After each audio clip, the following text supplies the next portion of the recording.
Do something, brother. Do something, brother. Keep doing something, anything. You mustn't be idle. Pull out this plant, nip this little leaf, crush that flower. There's grass. Run your brand through it. Burn it like Lanka. Tiny butterflies, parrots, sparrows, chase them, catch them, pluck their wings, pull out their fur and feather. There in the garden, jasmine and the banana's gold grow for the wild elephant's feet. All over the walls, virility's master switches itch for your fingers. Close your eyes and pull down 20 of them. Earth, water, the skies, there are all your geese with golden eggs. Gouge them out, slash them.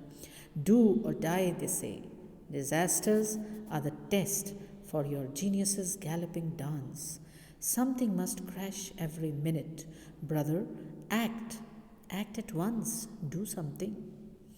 Thoughts, weigh, and measure are all for the past, for the undying ghostly treasures of the dead. There's the forest, cut it clean to the stump, slit it for your bantings. You have the axe, the sickle, the saw, and the knife. Go, harvest all the world with a flourish of your hand. But you meet winter mists, walls of fog, walls that line the space between face and face, and the road that sighs and breaks in two under your eyes. A couple of mountain peaks that rear their hood and lower upon your head, or lightning winks from sirens that sing in every tree. Do they plunge you into anxieties and dilemmas of reason?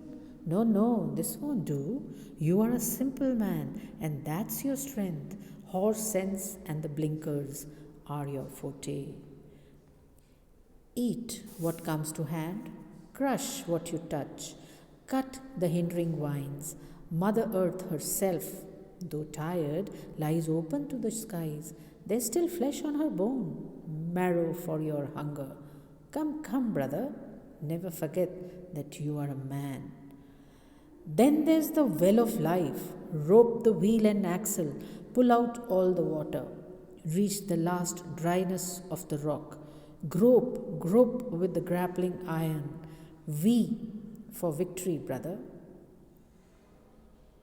Break down the atom, reach for the ultimate world within. Find God's own arrow and aim it straight at the heart of God's own embryo world. Do something, anything, anything, brother. Idle men are burdens on the land. Do, brother, do something. Keep doing something all the time to lighten Mother Earth's loads. This is right. This is natural. This is the one thing needful. Now you see, students, how forcefully the poet is asking the common man to continue doing something. Give up thought, do not worry about the results or consequences of your actions, but continuously, constantly keep doing something or anything. Now, do something, brother, keep doing something, anything. You mustn't be idle. That is the motto, he says. खाली नहीं बैठना है, कुछ न कुछ हमेशा करना है भाई. करो, कुछ भी करो, करते रहो, anything, कुछ भी. You mustn't be idle. निकम्मा निठल्ला नहीं बैठना है. Pull out this plant, nip this little leaf. तोड़ लो, इस पौधे को ही खींच निकालो ज़मीन से. इस छोटी सी पत्ती को तोड़ डालो. Crush that flower. तोड़ो उस खिले फूल को और मसल डालो. There is grass. Run your brand through it. और कुछ नहीं है तो घास तो है, इसी के ऊपर अपना ब्रांड लगा दो. ब्रांड कर देना मतलब अपना नाम, अपना ठप्पा लगा देना.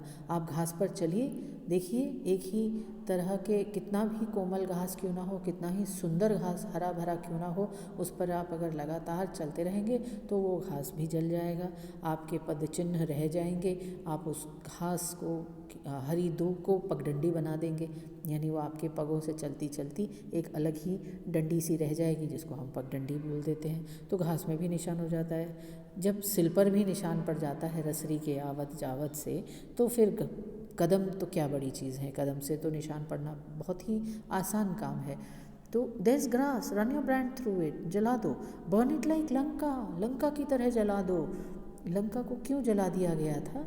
लंका को हनुमान ने जला दिया था। पूंछ में आग लगी थी और उसने उस आग से सारी लंका को जला दिया था। सो उसी तरीके से जला दो। Tiny butterflies, parrots, sparrows, chase them, catch them, pluck their wings, pull out their fur and feather. और छोटी छोटी तितलियाँ हैं, छोटे छोटे पैरट्स हैं, तोते हैं, स्पैरोज हैं, छोटी छोटी नन्ही नन्ही चिड़ियाँ हैं, इनको पीछा करो, चेज देम, भागो इनके पीछे, कैच देम, पकड़ लो, प्लक देयर विंग्स, इनके पंख निकाल दो, इनका फर नोच डालो, इनके फेदर्स आप नोच के बाहर फेंक दो। करना क्या है बेसिकली? पुरुष या बालक या द मेल चाइल्ड ऑल्सो, अगर आप नोटिस करेंगे कि हमने हमेशा देखा है बचपन से ही कि लड़के हमेशा तोड़ना, छेड़ना, पत्थर फेंकना, किसी को सताने में, इन सब चीज़ों में खुशी ढूंढते हैं, खुश होते हैं, दूसरे को परेशान देख के खुश होते हैं। उसके ठीक विपरीत लड़कियां सहेजती हैं, पोसती हैं और स्नेह देना पसंद करती हैं। सो यहाँ पे पुरुष की उस वायलेंट प्रवृत्ति का जिक्र बार बार कवि कर रहा है कि वो basically by nature he violent है। तो वो खाली नहीं बैठ सकता, तो उसको खाली बैठना भी नहीं चाहिए। और वो खाली नहीं है तो कर क्या रहा है? यानी कोई कंस्ट्रक्टिव काम करना ही हमेशा काम नहीं होता, नेगेटिव काम भी काम है, डिस्ट्रक्टिव काम भी काम ही तो है। कुछ कर तो रहे हो। तो आप किसी के पंख नोच रहे हो, किसी तितली को मसल रहे हो, फूल को मसल रहे हो, घास को रौंद रहे हो, ये सब भी काम है, यही कर लो। अगर कोई अच्छा काम हाथ में नहीं है तो यही कर लो। There in the garden jasmine and the bananas gold grow for the wild elephants feet. और आप देखें बागीचे में चमेली के नन्हे कोमल सुंदर खूबसूरत खुशबू देने वाले फूल खिले हैं। और बनानास गोल्ड, आपने केले का पेड़ अगर देखा हो तो केले का रंग कैसा होता है? सुनहरी पीले रंग का केला होता है। तो बनानास गोल्ड ये जो है ये किसके लिए है, क्यों उगा है?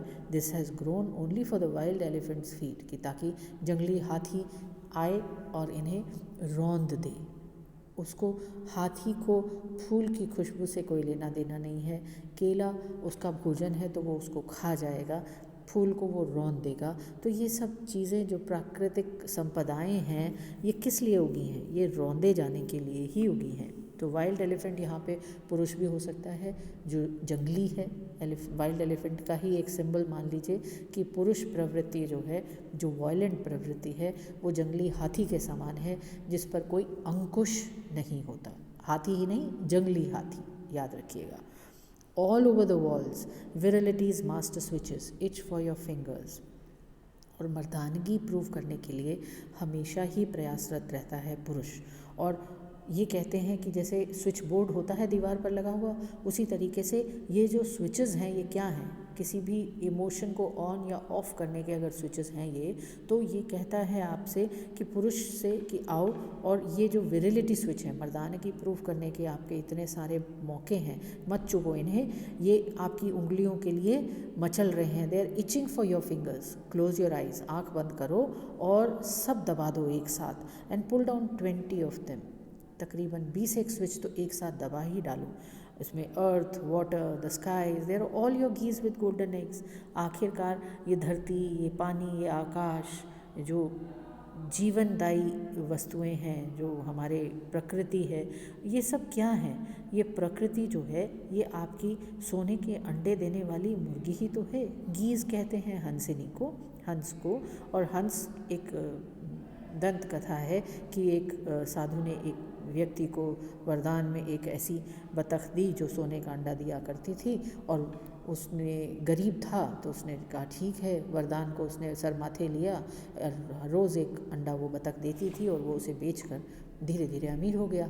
लेकिन जैसे जैसे वो अमीर होता गया वैसे वैसे उसका लालच भी बढ़ता चला गया, और एक दिन उसके लालच ने उसको मजबूर कर दिया, उसने उसका पेट चीर दिया कि क्यों ना सारे ही अंडे मैं एक साथ निकाल लूँ और एक ही दम से बहुत रिच हो जाऊँ। और वही हुआ कि गीज़ भी मर गई और वो अंडे भी उसके हाथ से चले गए। यही काम आज पुरुष अपने वायलेंट नेचर के साथ कर रहा है, प्रकृति के साथ कर रहा है। धरती, आकाश, पानी, सब का दोहन करने में वो लगा हुआ है। और यही चीज़ वो लेखक उसको सैटरिकल वे में उकसा रहा है, करो, निकाल लो इन सब को आप। Gouge them out, gouge them out is नोच के गड्ढा कर देना वहाँ पे जहाँ से कुछ नोचा है। स्लैश देम, काट डालो, खून बहा दो इनका। डू और डाई, या तो करो या मरो, दे से ऐसा ही तो कहते हैं, तो तुम भी करो या मरो।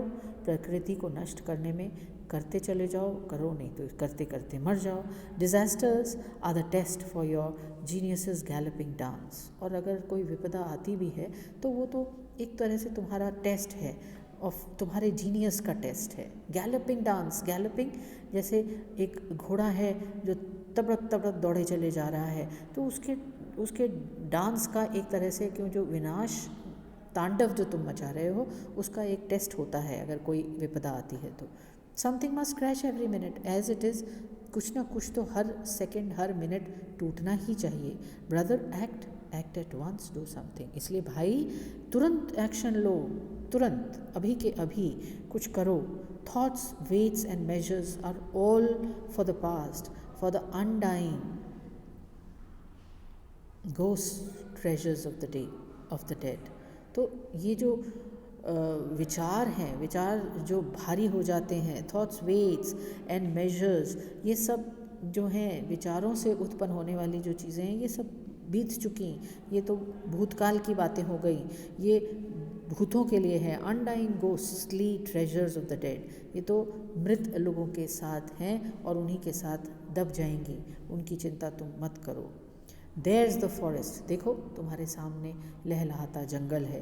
Cut it clean to the stump, काट डालो इसे, इस हरे भरे जंगल को काट दो। टू द स्टम्प, ठूठ रह जाए जिससे। स्लिट इट फॉर योर बंटिंग्स, और उस ठूठ को भी काट लो, छोटे छोटे बंटिंग्स बना लो। आग के लिए जलावन इकट्ठा करते हैं हम, वो छोटा छोटा करके उसको बना लो। क्यों? क्योंकि तुम्हारे पास एक्स है। You have the x, the sickle, the saw and the knife. ये सब वो औज़ार हैं जो विनाश ला सकते हैं, काटने के औज़ार हैं सारे। एक्स कहते हैं कुल्हाड़ी को जिससे लकड़ी काटी जाती है। सिकल हम हंसिए को कहते हैं जिससे हम लहलाती फसलों को काटा करते हैं, हम पकी फसल को काटते हैं।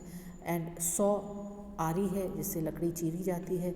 नाइफ़ आप सब समझते हैं, चाकू को कहते हैं। तो ये सारे जो औज़ार हैं ये सब पुरुषों के हाथों के गहने हैं और इनका इस्तेमाल पुरुष को करना चाहिए। और with a flourish of your hand सारा का सारा संसार जो है वो आप हार्वेस्ट कर लो। Go harvest all the world with a flourish of your hand. फसल कैसे काटते हैं? हंसिए से आपने देखा होगा कि हाथ का फ्लरिश आता है और एक सेमी सर्कुलर मोशन में एक फ्लरिश से आप हंसिए से एक मुट्ठी खड़ी फसल को काट लेते हो। उसी तरीके से यहाँ पे प्रेरणा दी जा रही है पुरुष को कि आप भी अपने हाथ के फ्लरिश से इस संसार को काट लो। But you meet winter mist walls of fog. I think we'll continue this in the next video.